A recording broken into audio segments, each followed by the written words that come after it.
Percayakah kamu bahwa dengan memperbanyak salawat, hidup kita akan semakin berubah menjadi lebih baik?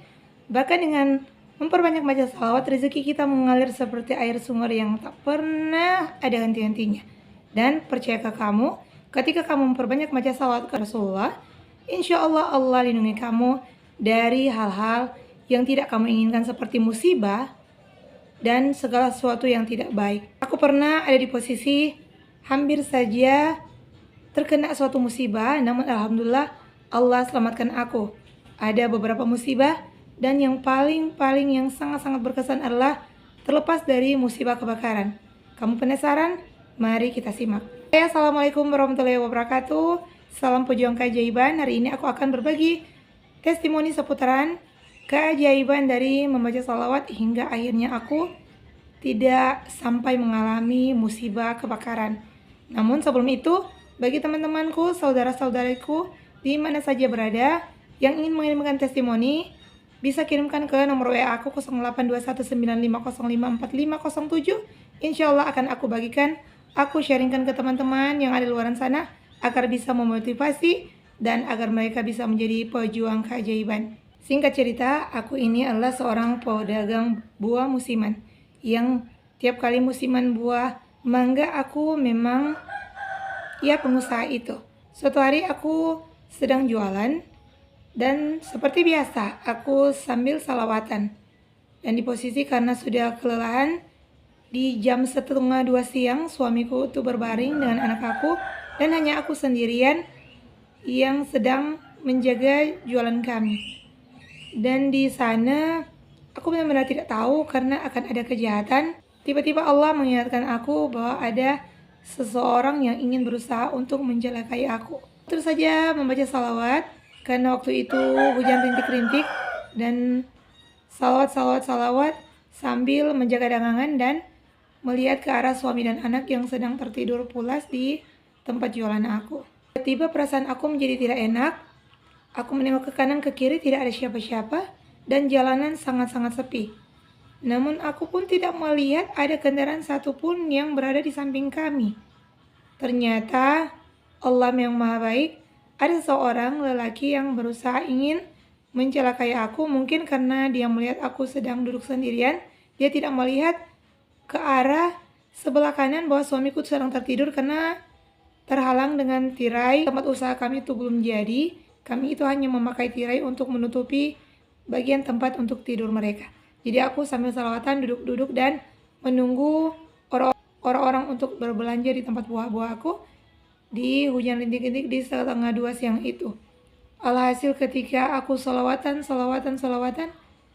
dan kepalaku itu menengok ke arah belakang, ternyata kamu tahu apa yang terjadi? Ada seorang lelaki memakai celana pendek dan berdiri tepat di belakang aku. Namun alhamdulillah jaraknya masih ada sekitar 5 langkah ke belakang. Mau apa dia? Kalau dia benar-benar ingin membuang air kecil di bagian belakang tempat usahaku, tidak mungkin dia sudah berada di belakang tempat aku duduk persis.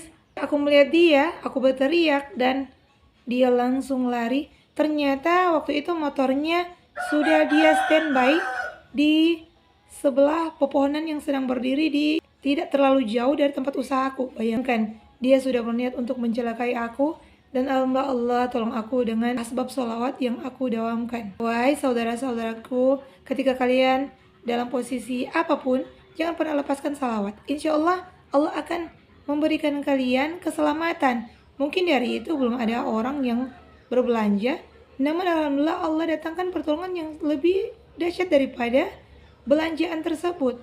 Misalnya kamu diberikan uang hanya 50.000, namun keselamatan jiwa kamu itu Allah akan selamatkan dari kejahatan orang-orang yang seperti itu.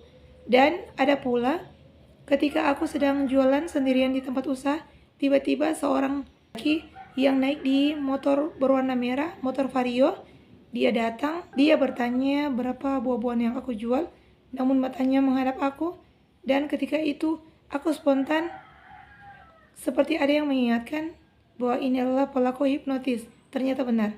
Dan aku hanya membacakan la haula wala quwata illa billahi aliyul azim 3 kali dalam hati.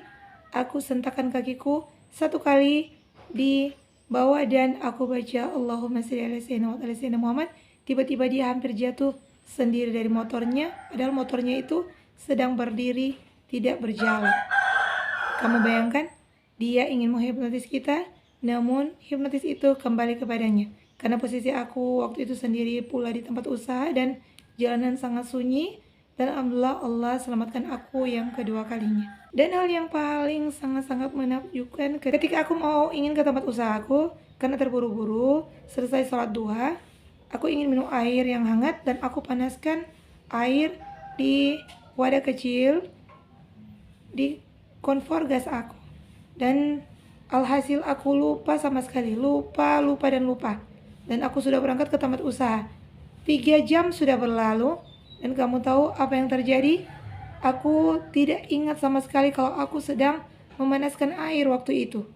Dan ketika suamiku sudah pulang dari mengambil buah-buahan mangga, alhamdulillah dia ingin pulang, katanya dia ingin menyiram kopi di rumah. Karena tempat usaha tidak boleh bisa ditinggal, hari itu ramai dan aku harus tetap standby di tempat usaha dan hanya suami yang pulang untuk memasak air panas tersebut. Kamu tahu begitu terkagetnya dia ketika dia pulang melihat rumah aku sudah dipenuhi dengan asap, namun alhamdulillah tidak terbakar. Hanya wajan yang aku masakin air tersebut sudah kering. Dan bahkan lihatlah keajaibannya, wajan itu tidak sama sekali gosong, malah menjadi berwarna putih mengkilat dan bersih, seperti wajan yang sudah digosok pakai gosok-gosok wajan dengan kekuatan super. Kamu bayangkan, wajannya saja tidak gosong, namun sudah penuh asap di bagian dapur. Lihatlah keajaiban Allah. Allah selamatkan aku dari 3 jam berada di tempat usaha yang jaraknya ada beberapa kilo dan dalam keadaan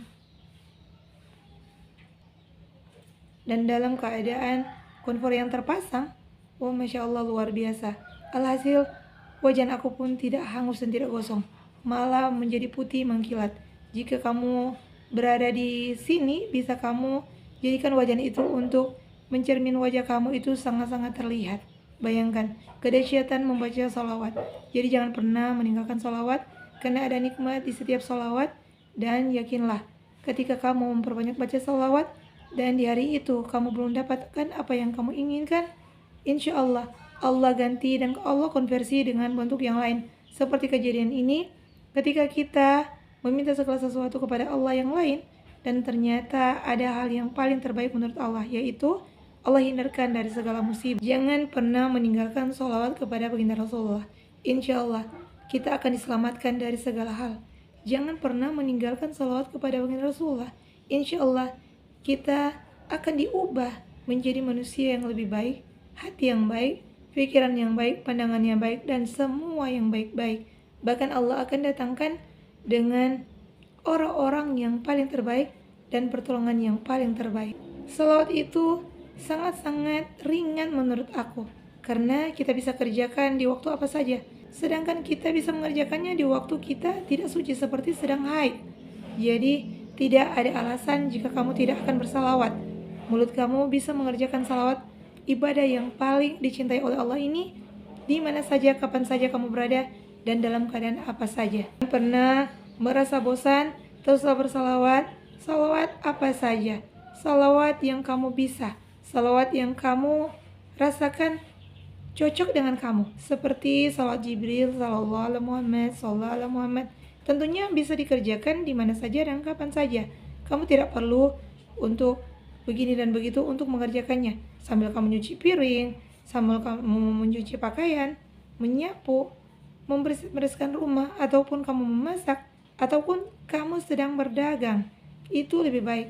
Karena insya Allah dengan membaca salawat kepada baginda Rasulullah, insya Allah Allah akan datangkan pembeli-pembeli yang sangat-sangat luar biasa. Dan yang pasti kita akan terhindar dari segala musibah. Hampir saja mendatangi aku, namun Allah halangi dengan perantaran sholawat yang aku dawamkan dengan sepenuh hati tentunya. Meskipun kamu dalam keadaan yang sangat-sangat berat untuk mengucapkan sholawat, cobalah untuk bertati-tati. Insya Allah lama-lama akan jadi terbiasa dan lama-lama akan menjadi luar biasa. Wassalamualaikum warahmatullahi wabarakatuh.